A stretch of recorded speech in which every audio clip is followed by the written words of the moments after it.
All right, welcome everybody. My name is Kevin Roth from the Pennypack Ecological Restoration Trust in Huntington Valley, Pennsylvania. I'm here with my partners, Kira from the Izaak Walton League and Ryan Newman from Tookany, Tacony, Frankford Watershed Partnership in Philadelphia. We're here to talk about winter salt watch. You may ask, why we're starting so early, but you never know when it could snow. And as you'll see in the next couple of slides, that could happen at any time. So we're preparing now for winter salt watch, and you'll be hearing a lot more about it on all of our social media and email and everything like that. So how did it all start? Who are we? Again, I said my name is Kevin Roth. I'm the Education, Outreach, and Volunteer Coordinator at the Pennypack Trust in Huntington Valley. We're an 850-acre nature preserve. We're member supported. We have 11 miles of trails. We do well over 50 programs a year in different components. We have volunteer events. We actually had 2,000 hours of volunteer hours so far this year. So our main mission is to protect open space in Huntington Valley, preserve it for native plants, animals, wildlife, clean water, and support the community in all of those aspects. Like I said, we're member-based. Thank you to all the members tonight that have joined us. You're the reason we exist, and we have our staff keep our trails maintained, keep planting trees, and restoring the Pennypack Preserve to what it could be. So that's a little bit about the Pennypack Trust. We used to be a watershed organization, and we're still heavily focused on the water. So that's how we got involved in Winter Salt Watch. We have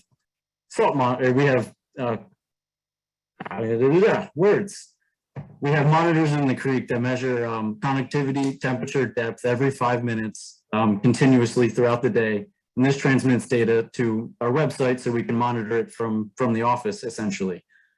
So while these sensors were in the creek, in November of 2018, a freak and kind of an early snowstorm that we weren't prepared for came out of nowhere. And we got quite a bit of snow, and everyone was prepared for it, and they put out salt and things like that.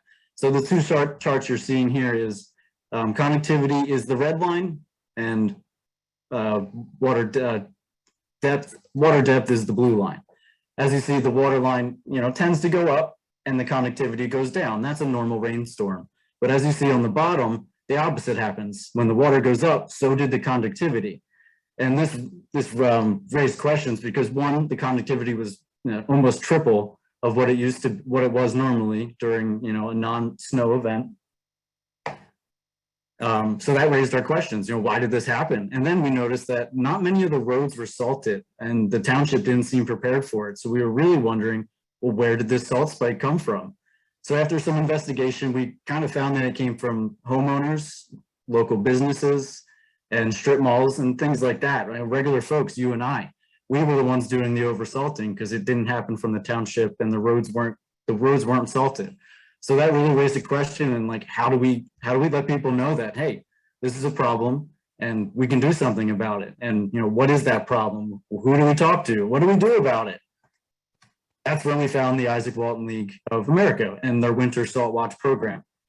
So a lot of you here tonight, you're part of what we call the Streamkeeper program or Creek Watch program, which is a part of the Delaware River Watershed Initiative funded by the William Penn Foundation, which was started, I believe, in 2014. And we have some of the original streamkeepers on this call tonight.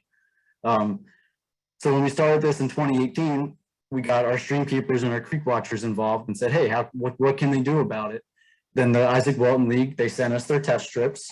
And basically that's what started our partnership and bringing the Winter Salt Watch to the Philadelphia area.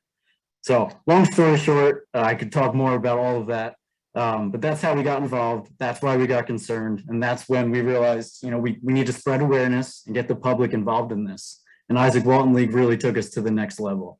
So Kira is going to come in here. Kira is the Mid-Atlantic Save Our Streams coordinator for the Izaak Walton League. She's kind of new there. She's only been there 3 months, but she's already, she was in West Virginia today doing filming a video about her work and monitoring things like that. So she's already on the team. She knows what's going on. We're happy to have her here tonight. So again, Kira is going to take over. I'm going to stop my share. And she's going to start her share. And thank you. And you'll hear from me in a little bit. And Kira's going to take it over.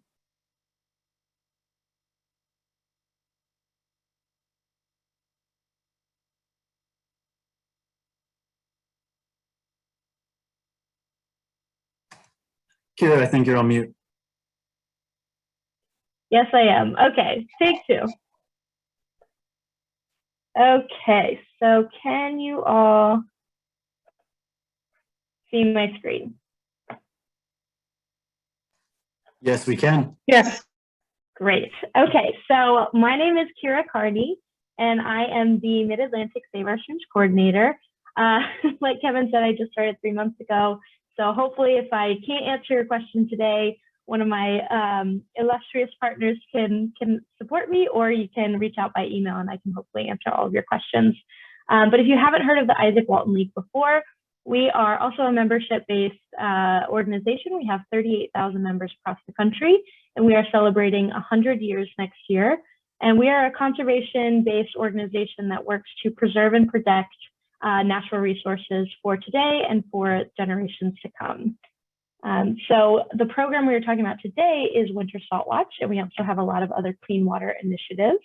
But some of the history behind salt watches is good to know. So this is a picture taken in 2017 on Muddy Branch Road, which is right outside of our headquarters in Gaithersburg, Maryland. And this very large pile of salt was improperly dumped on the road, and you can't see it, but underneath this pile is a storm drain.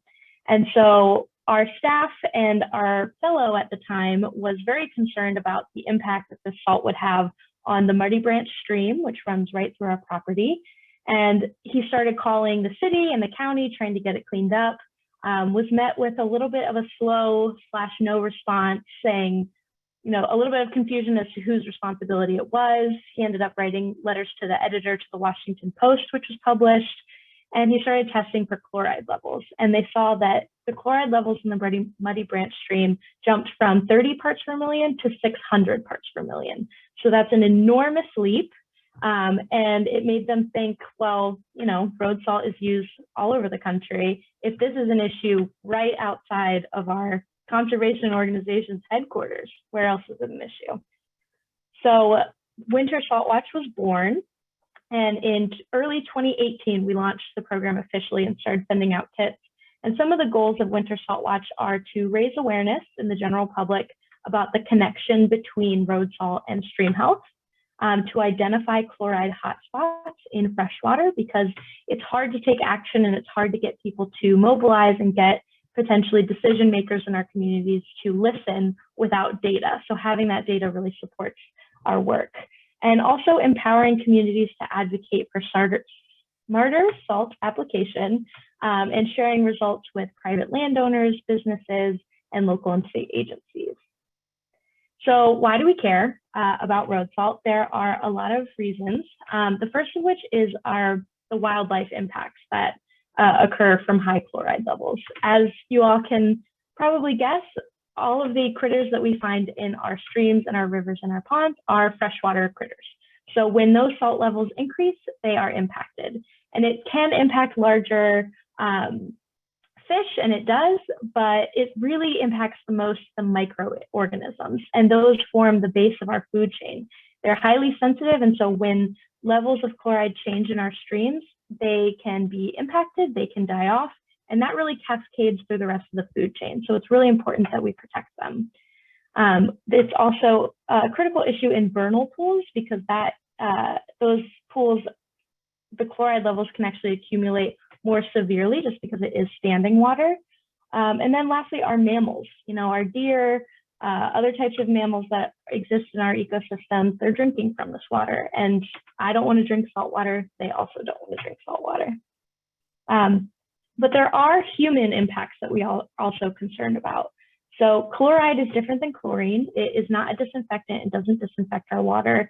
And when levels of chloride increase in our freshwater systems and make its way into our groundwater or drinking water reservoirs, that chloride is not filtered out by water treatment plants. It's a highly expensive process to take out chloride from freshwater, and so they don't do it. And this can be really damaging to human health, in that salt is highly corrosive, and we see that on our cars, we see that on some of our infrastructure around our communities, is that when all that salt gets on and we don't wash it off, it can cause rust, and it can corrode some of the things in our infrastructure. And when that salt water goes through our drinking water infrastructure, it can actually corrode our drinking water pipes.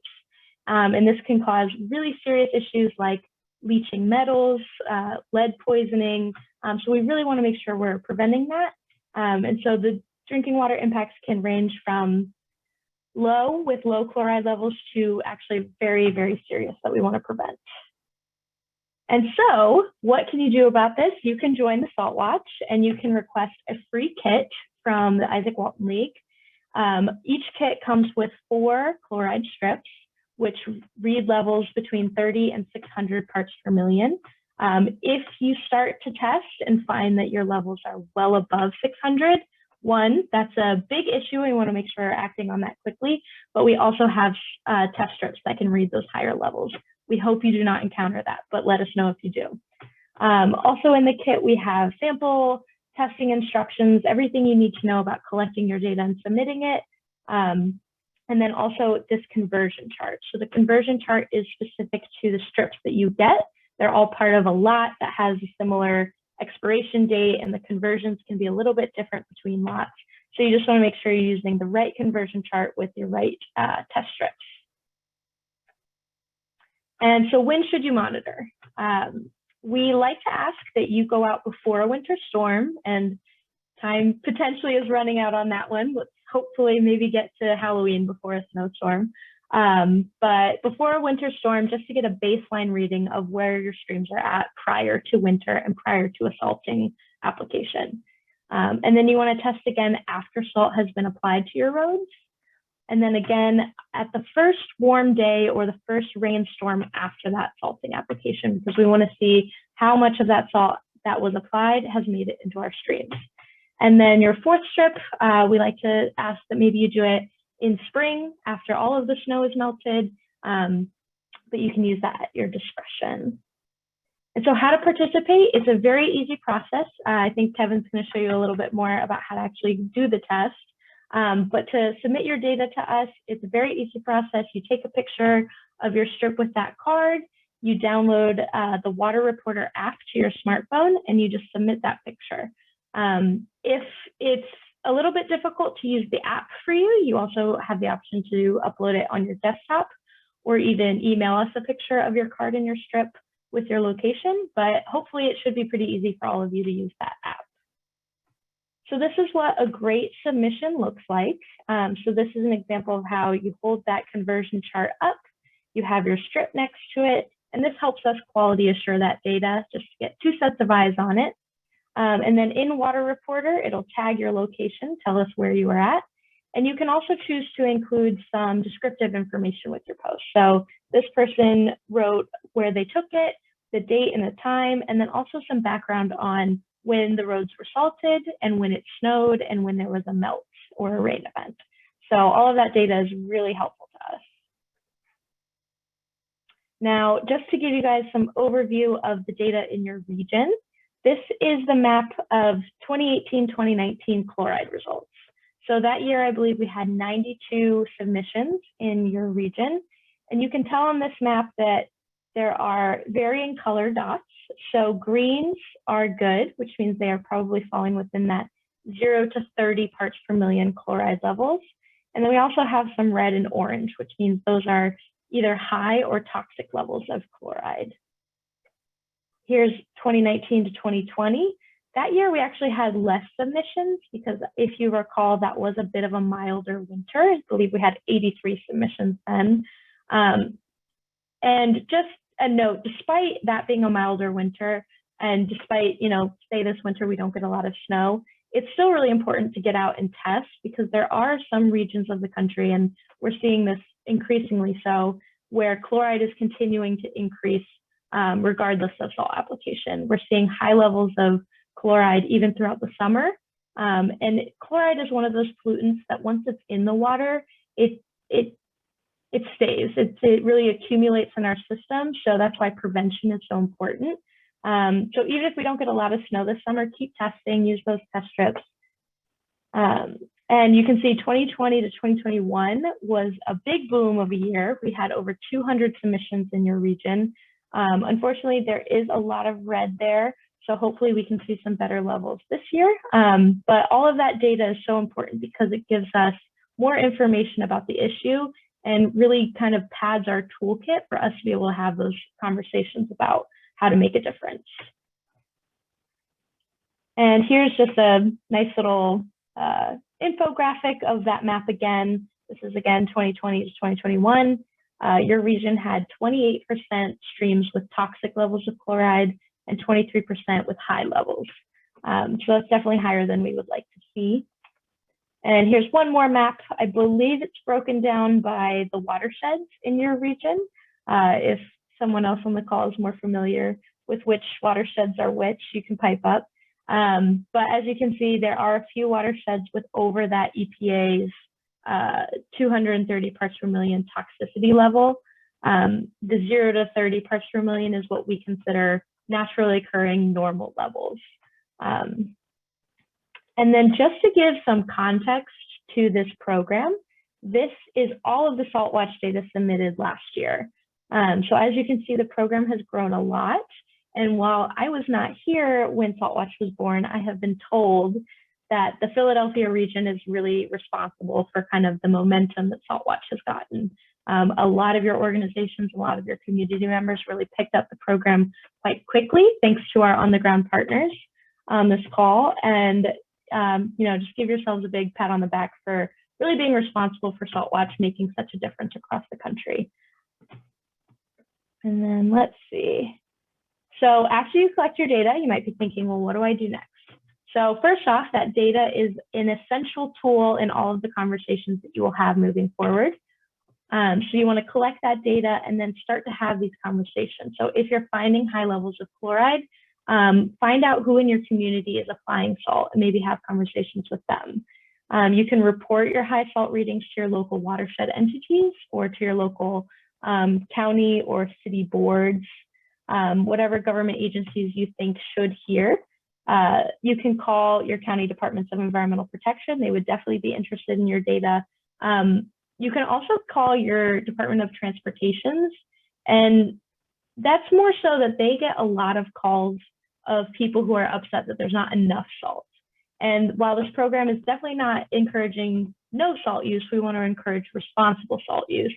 So calling your city or county and just encouraging them to use less salt, to use it in the most efficient way, that can kind of balance out some of those demands for more and more and more salt that I'm sure they're getting.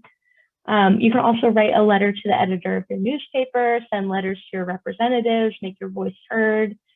Collective action is always important. So creating petitions, getting more and more signatures to bolster your cause is always great.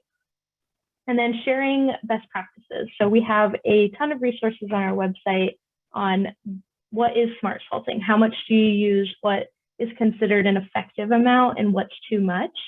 So we have some resources on that. And again, order your SaltWatch kit. So this is the website you can use to order your kit. You can order bulk kits if you are working with a classroom or a conservation group or a club or an adult community club, anything like that. We have bulk kits available. You just can email this email.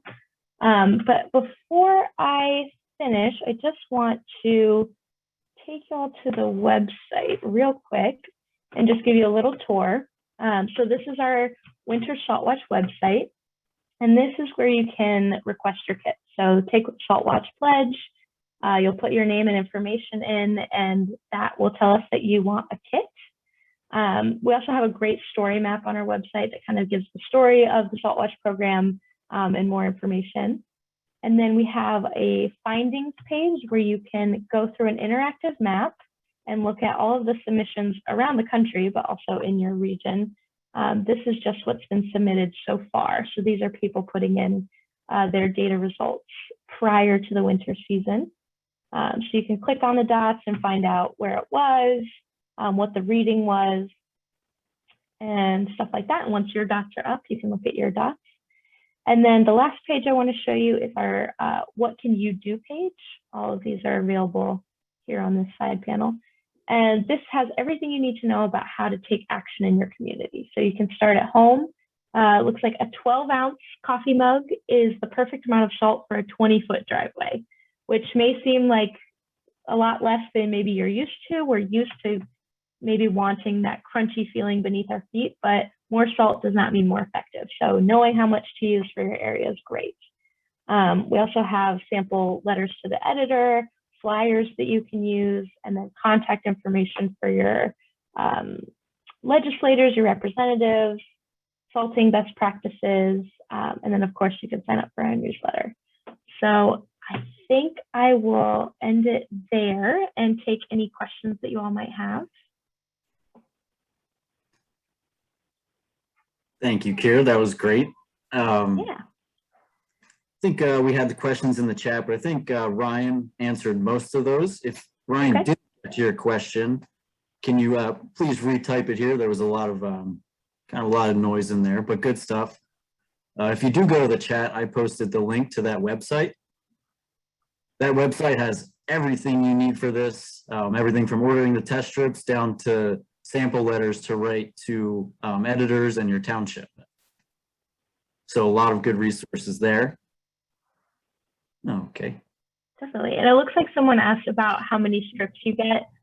So it is 4 strips. So if you are interested in maybe monitoring multiple sites or monitoring more frequently throughout the winter or year round even, you can order more than one kit. You can order a bunch of them, or if you are monitoring very, very frequently and you would like to order a bottle, we can do that as well. Awesome. So I will share my screen again. If you have any other questions, her email is on the screen there, or you can ask us about those. Going back to my presentation. All this talk about winter salt watch and everything made me put my hoodie back on. Okay, so after you heard all that and how you participate and everything like that, let me get back to my screen here.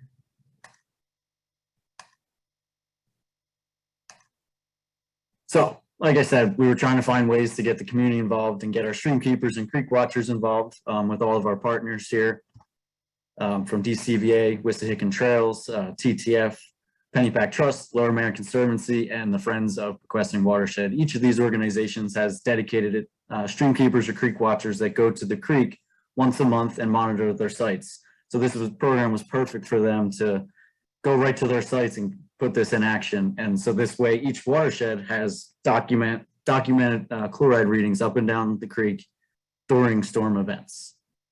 So it's grown a lot, as you've seen. So actually, how do you participate? Like she said, you go to the website and order your test kits. If you're one of our volunteers, I actually got a big pack in the mail with, I think, about 40 strips. So your coordinator, so if you're in the Pennypack, you talk to me. If you're in TTF, you talk to Ryan, and so forth. We can make sure you get those, or you just go to the website and order it. So that's what I did. I got my envelope in the mail. And as she said, when you're monitoring, this is the times, if you're going for one storm, this is the cycle you want to go. So before the storm, that's where we're at today. I went down to the creek and I got me some water here, Pennypack Creek right here. I'm going to stop my shares so you guys can watch the action and it happens. So here's the Pennypack Creek. I got my envelope, so I'm going down to the creek during, before the storm happens to get my baseline reading. All of the things are there.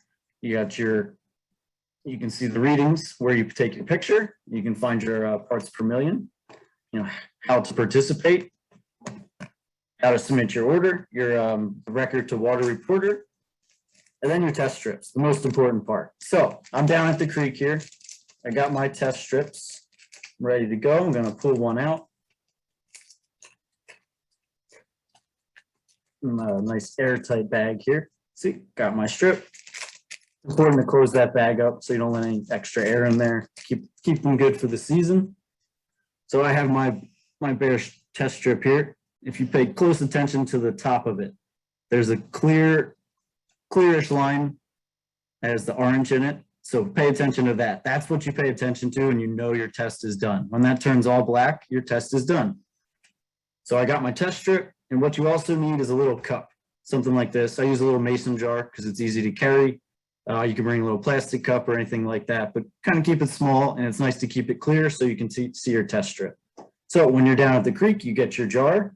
It's important to get your jar, fill it up with water from the creek, swish it around, pour it back in. Pick it up again, swirl it around, pour it back in. One more time, pick it up, pour it back in. This way the glass gets a good coating, it gets washed out, and it's already a good sample of what's in the creek.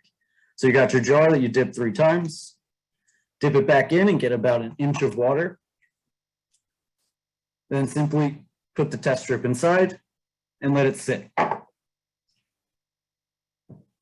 So while you're out there, do some birding, maybe bring a fishing rod, anything you like while you're out there, because it can be nice and peaceful, especially if you're a stream keeper and you have your site that you're used to going to. So while you wait, you find some, oh, look, a bald eagle. See, this is more than just going out there and getting a reading. You enjoy the nature, see your site, get out there and learn your watershed. So while you wait for that, that takes about 10 minutes. And how do you know it's done? So many cards all around. I have a card from last season already ready to go. I have my test strip on there. If you look at the top, you can see it's a dark black line. And then the test strip turns white up to where your chloride reading is. So if you can see this, it goes up to 7.4. So go over to your chart and you find 7.4 quantab units. Oh, this was a really high reading. It goes actually to the end of the chart here. So this is an example of when you would call Kira or email Kira and say, hey, I need the high range test strips. We have a problem here. This is really high. So this one was at 610 parts per million. So pretty simple, right? You get your jar, fill it up 3 times, wait 10 minutes, enjoy the birds. And then when your test strip's done, it turns black. That's when we go back to the PowerPoint.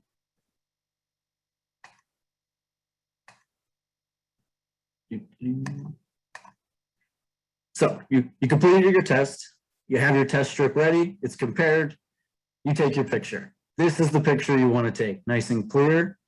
I got a little artsy with mine, I got the snow in there in the creek, but this is my site.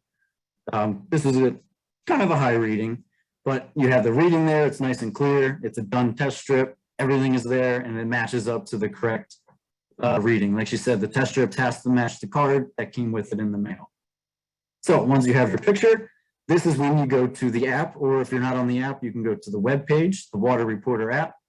You start a new post, upload your photo to the post, enter Salt Watch in the comments, which is important, and then any other comments you want to make. If you did see an eagle or anything like that, you can add that to the post. Try to add when it snowed, or if it's before the storm, what test you're doing. As much context as you can put there really helps. So once you have all that, you submit your post, it goes to the map. Like I said, you can do this on your phone right at the creek, or you can go back to your computer and upload it there. This is another example. If you go to the website, it walks you through this all step by step. Pretty easy it's all really easy. You go to the app store, you download the app, and just follow these instructions. It'll really help you. So besides getting these chloride test strip readings, we also want you to report instances of oversalting. Ryan's going to touch on this a little bit more, how we want you to approach it and things like that. But that is another thing you can do, is you can just take pictures of a big salt pile in a parking lot, and you can report that and give some context. Like I said, Ryan will talk about that as we finish up. So it's a pretty simple process. If you forget any of the steps, just go to the website or watch this video. So now that you're involved in Winter Salt Watch, you know that there's some things you can do better, and that you can get involved and go to the creek and get involved in community science. That's one thing. That's a great first step. So hopefully everyone here tonight does at least that. We have a pledge that you can sign, which is also on the Izaak Walton League website. You sign their pledge and they send you what I just showed you in the mail. We also have one for our stream keepers, which most people have signed. I have Amy Schiffner's here. She's on the call tonight. She's one of the first ones to sign one. Thank you, Amy, rock star. And she's still involved today. She was doing the Save Our Streams earlier this month. So we love all these volunteers that are very dedicated in all these aspects. So signing the pledge is a step. Basically, we want you to use all the test strips we send you, so we're not wasting them. And then share this knowledge with your friends, your family. If you're a teacher, get your class involved. If you're with another group, Boy Scouts, Girl Scouts, get them involved. It's really fun. It's easy to get involved and it gets the conversation started. And then just do better at home. Practice what you're preaching, which I'm going to touch a little bit here. You can also help by following us on social media and sharing these messages there. We have quick, good pictures with simple messages that people can get behind. And if anything, learn that, hey, wow, this salt causes a problem. I had no idea. That's what we're shooting for here, is just getting people involved and aware and just keep working it up the ladder of engagement. So follow us on social media. You'll see a lot of that coming out, especially around, when it's going to snow, so people get the message. Why do we continue doing this after 3 years? Well, we've had a lot of good press. Many people have been notified about this, and like Kira said, usually when people are talking, they didn't salt enough. We're one of the first, organizations, all of us people here, talking about that salting is actually a problem. So we got in the Philadelphia Inquirer, we were on KYW, we got in Grid Magazine, we were in Outdoor America, which is Izaak Walton League's magazine. So the message, it's getting out there and it's growing every year.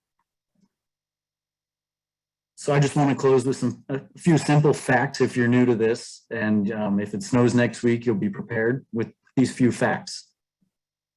A lot of misconceptions comes with, putting out salt. If you throw so much out there, it's a good thing, but that's not the case. Like she said, one coffee mug is pretty much good enough. Salt doesn't just disappear. So if you put so much of it out there after a storm and you think it's gone, and no, that's not true. It just went somewhere else. It's not visible to you anymore. And most of the time it goes to the storm drain and right to your local creek. A lot of the alternatives still aren't proven, and we don't actually recommend any here tonight. Mostly what we recommend is to use less and recycle what you use. So just be careful of those alternatives out there. And essentially, you don't have to feel the crunch for salt to do its job. This is what we want you to take pictures of people, doing too much, or if you don't want to take a picture and it's your neighbor, have a conversation with them, a nice conversation, and educate them. So you don't have to feel the crunch. So these are some of the common misconceptions behind salt use in the winter. And as we've been saying all night, what can you do? Well, there's a lot that we here can all do if we all do little things, such as shovel before you salt, get rid of the snow. Throwing salt on the snow doesn't make it go away. Reduce the amount you use. Follow our guidelines with the coffee mug. So there are guidelines out there for how much you should use and what's effective, and you also save time and money. Read the labels. Don't fall for the tricks and gimmicks that say they're friendly and things like that. Do your research and basically speak up, like we've been saying. Talk to your neighbors, participate in Winter Salt Watch, and get more people involved. So thank you all tonight. Thank you for the people that have been here since 2018. Thank you, stream keepers, and all of the new people from kind of across Pennsylvania here tonight. Thank you guys for joining us. I hope you get involved. If you have any questions or need help with anything, you want to partner, my contact information is on the slide here. We also recorded this, and if you joined tonight, you got emails from me already. So you have my email address. Yeah, that's pretty much all for me. Special thank you to Kira and the Izaak Walton League. You're great partners. We enjoy working with you, and then thank you, stream keepers. This program is great, and it wouldn't be great without you guys. So let's keep this ball rolling. And Ryan's going to touch on some extra things that you can do, which is the second phase of our winter salt watch plan. Ryan, you ready? Yep. So I'm just going to talk a little bit about, like Kevin said before, taking pictures of when you see oversalting. So over the last couple of years, I know we've gotten some calls and some emails from some people in our local communities about this too. I'm seeing salt piles on the road after it hasn't snowed, there hasn't been ice or anything. It's like a week later and there's still a huge pile of salt on the road. So that's one thing you can also report on the Water Reporter app for the Winter Salt Watch. So things to keep in mind when doing that, get a clear picture. In this case, you can see all of basically the road's still white and you can see sort of a pile of it right by the curb. if you want, you can also highlight it, you know, with some arrows or some circles around where the salt is if it seems difficult to see. But record the date, about the time when you took the picture as well, the location, maybe like the intersection or the specific shopping mall, and then also how long it's been since it actually snowed. If it's like 3 weeks after it snowed and it's still there, that's sort of a big problem. So there's some things to think about when you see that salt pile, not just submitting, you know, the pictures of the test strips, but also looking out for when you see a lot of salt on the road. You can flip to the next slide, Ken. So one of the other things to think about too is selecting your site. So for our stream keepers, obviously you have your stream keeper sites. That's a place you can monitor, but also think strategically about where you might want to monitor if you don't have a stream keeper site. If you're one of the other wonderful organizations that have joined us today, think about maybe an area where a road goes over the creek. Maybe there's a shopping mall right by. We certainly have some sites in our watershed where basically massive parking lots just go right into the creek. So that's certainly an area where you might want to test around too, because you're probably going to get some really high levels there as well. So it's thinking about good places you can monitor. Like I said, if you're a stream keeper, you can always still test at your own site too. And if you want to do a bunch of sites, we love having people do a bunch of sites too, so you don't have to stop just at one site. You can go to the next slide, Kevin. And so the last thing sort of to talk about too is why we're doing the program then. So we've had a sort of a focus on education and educating people. So last year, for our stream keepers, we specifically focused on educating your neighbors and local people around you. So if you see your neighbor putting out a lot of salt, letting them know, you know, maybe you don't have to put out as much, or why is it important that you don't put out as much? Because obviously, like Kevin said, the salt just doesn't disappear. It ends up in our creeks, it ends up in the soil. It ends up being a further problem that we might not see directly, but it certainly has an indirect impact on us. So, like I said, talking to your neighbors, local people in the community. This year for our stream keepers too, we were really focusing on talking to maybe a local business that, you know, puts out a lot of salt during the winter, keeping an eye on that and just talking to them, being friendly. You know, you're not yelling at people for putting out salt. You just want to educate them, because not a lot of people realize that winter salt is a problem. Up until a couple of years ago, there wasn't even a lot of research and people looking at the problems with winter salt. So just be friendly, suggest maybe they can use a little bit less, and just tell them why it's important. One thing too, you know, if you're taking pictures of a lot of salt at a specific location or at a business, make sure you don't trespass, make sure you don't yell at people. You want to be friendly and just educate. That's the important part about it. So that's sort of all that I have. Do you want to add anything, Kevin?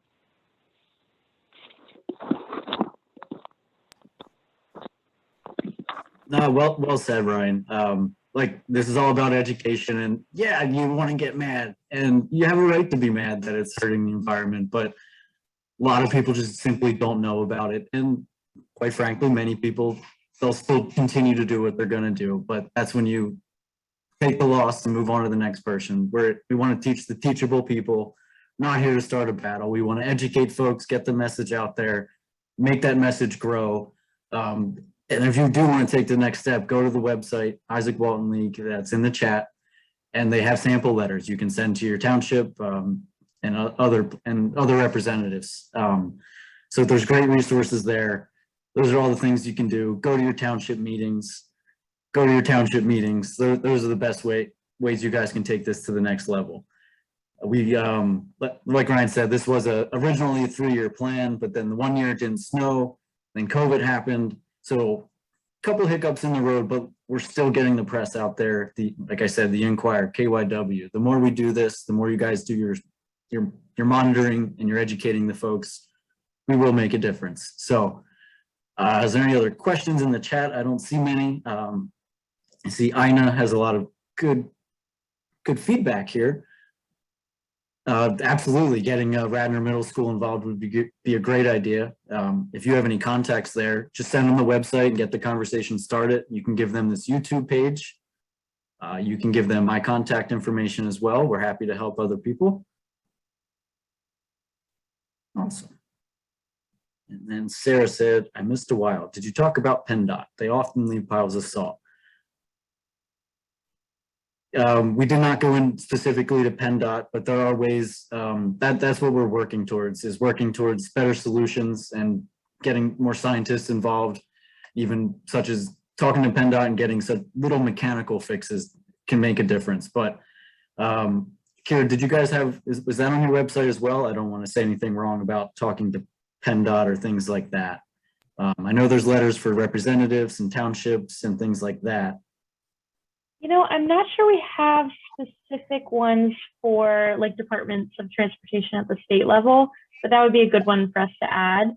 I think Beth just commented that there's state rules. So most states have regulations on how salt should be stored. It has to be covered on an impermeable surface. So if it gets any water, it won't leach into the soil or the local waterways. So if you see something and believe that it was dropped by a state truck or anything like that, definitely report it so that they can solve the issue. What we're finding, we have a Gaithersburg Salt Watch program. It's a very concentrated effort that we have down in Maryland. And what we're finding is that the majority of improperly disposed of salt piles is really coming from private applicators as well. So at like the HOAs, the businesses, and just private landowners. So maybe if you can try to do some detective work on where that pile came from and then talk to whoever might be responsible.